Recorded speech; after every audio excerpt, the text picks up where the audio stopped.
12। तो कहानी को आगे बढ़ाती हूँ। कहानी का नाम है संवद्या। संदेश वाहक जो संदेश पहुँचाने का काम करता है, आपके संदेश को हूबहू वैसे ही जाकर बोलता है जैसा आपने उनसे बोलने को कहा।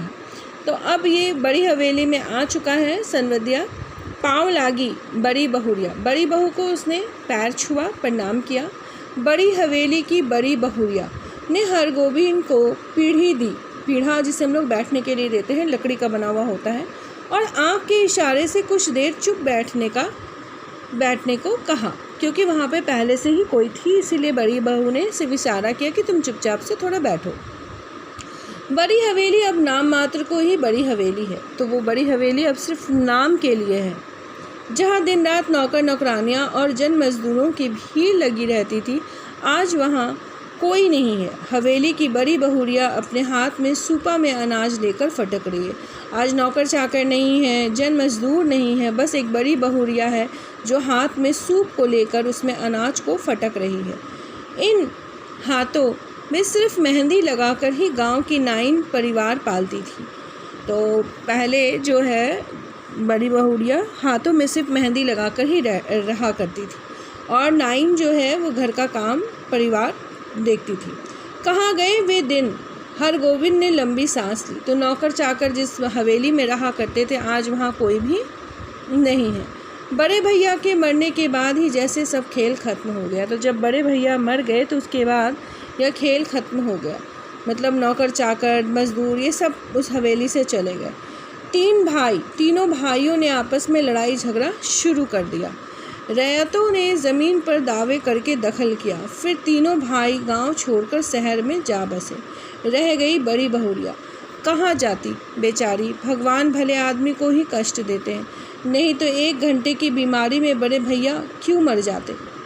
तो बड़े भैया की मृत्यु हो जाती है, और उसके बाद जो गांव के जो बड़े बड़े ज़मींदार थे, उन्होंने ज़मीन को अपने नाम कराने की कोशिश की। तीनों भाई में काफ़ी लड़ाई झगड़ा हुआ। फिर तीनों भाई गांव छोड़कर शहर चले गए, और बड़ी बहू जो है वो अकेले रह गई उस हवेली में। जाती भी तो कैसे और जाती भी तो कहाँ, वो कहीं नहीं गई, वहीं रह गई।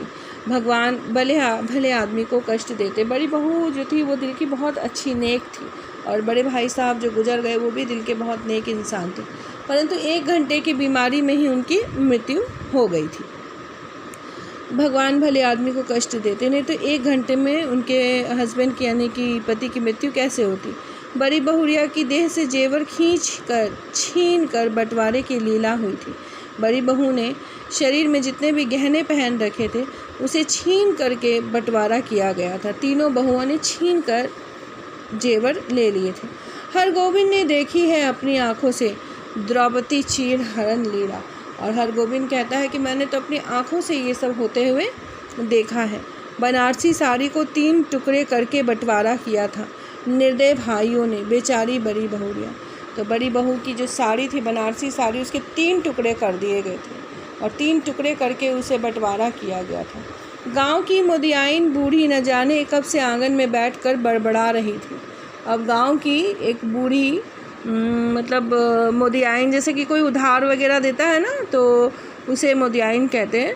तो उससे शायद उधार लिया था बड़ी बहू ने, तो वो उधार पैसे लेने आई थी और वहाँ आंगन में बैठकर कुछ बड़बड़ा रही थी। उधार का सौदा खाने में बड़ा मीठा लगता है, और दाम देते समय मुदियाइन की बात कड़वी लगती है। तो फिर वो कहती है कि जो उधार के मतलब पैसे से तुमने मुझसे जो भी सामान लिया या जो भी कुछ तुम खरीदती हो वो तुम्हें बड़ा अच्छा लगता है, लेकिन तुम्हें पैसा देना बिल्कुल अच्छा नहीं लगता, और मेरी बात तुम्हें बहुत कड़वी लगती है। मैं आज दाम लेकर ही उठूँगी, तो आज मैं तुमसे पैसे लेकर ही जाऊँगी। बड़ी बहू ने कोई जवाब नहीं दिया, तो वो चुपचाप हो गई, कुछ भी जवाब नहीं देती है।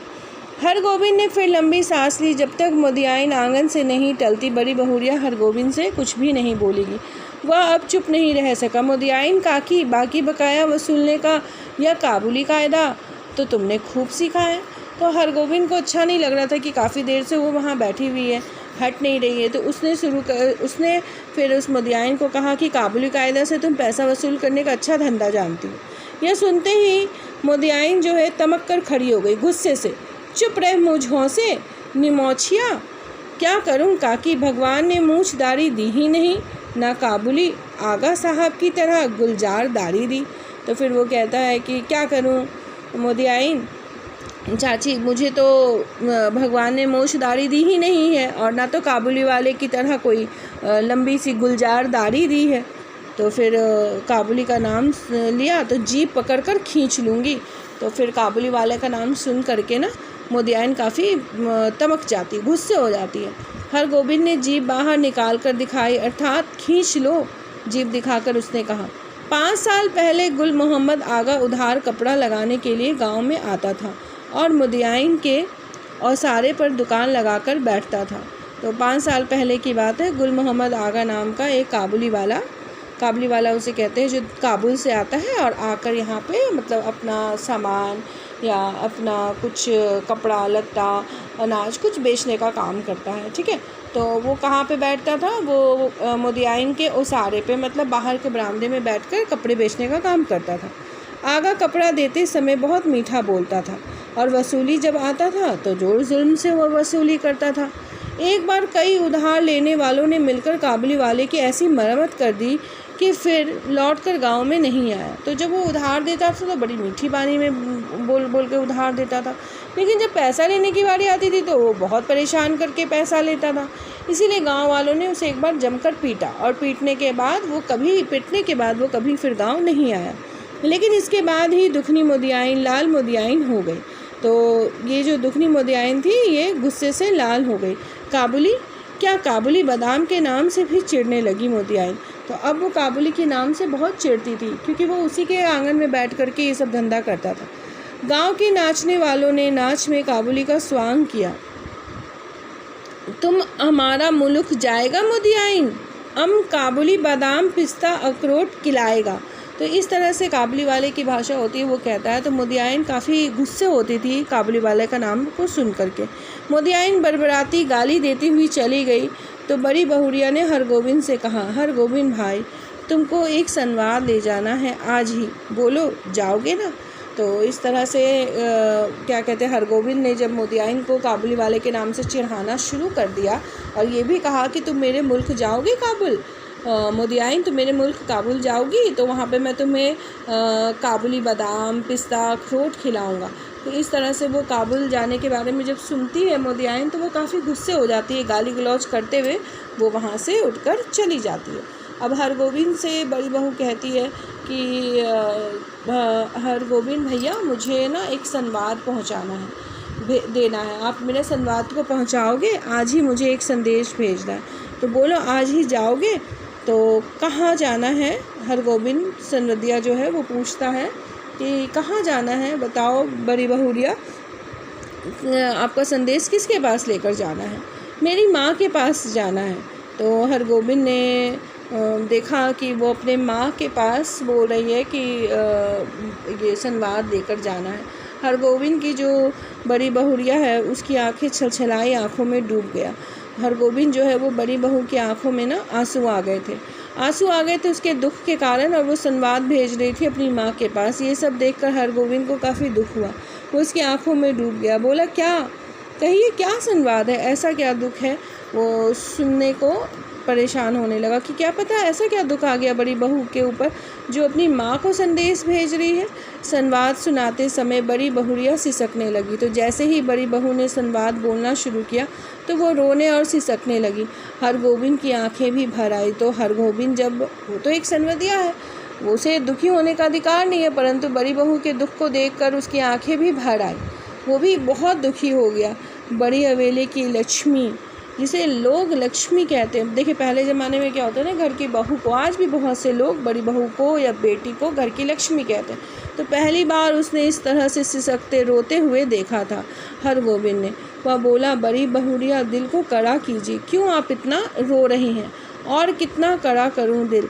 माँ से कहना मैं भाई भाभीियों की नौकरी करके पेट पालूंगी, मतलब मैं अपनी ही माँ के घर में नौकरानी बन के रह जाऊंगी, भाई भाभीियों का झूठा खाना खा लूँगी, उनके बर्तन मांज लूँगी, पर अब हवेली में नहीं रहना चाहती। मैं अपनी माँ के पास जाकर रहना चाहती हूँ। बच्चों की झूठन खाकर एक कोने में पड़ी रहूँगी, लेकिन अब यहाँ नहीं रहूँगी। तो बड़ी बहू जो है वो अपने मायके जाना चाहती है। वो कहती है कि मैं वहाँ झूठन खाकर रह लूँगी, क्योंकि पहले के समय में ना बेटी को वापस अपने मायके जाने का अधिकार नहीं हुआ करता था। लोग तरह तरह की बातें करने लगते थे, इसलिए जो बेटियां हैं वो बहू बन के जब चली जाती थी तो वो अपने मायके नहीं जाना चाहती थी।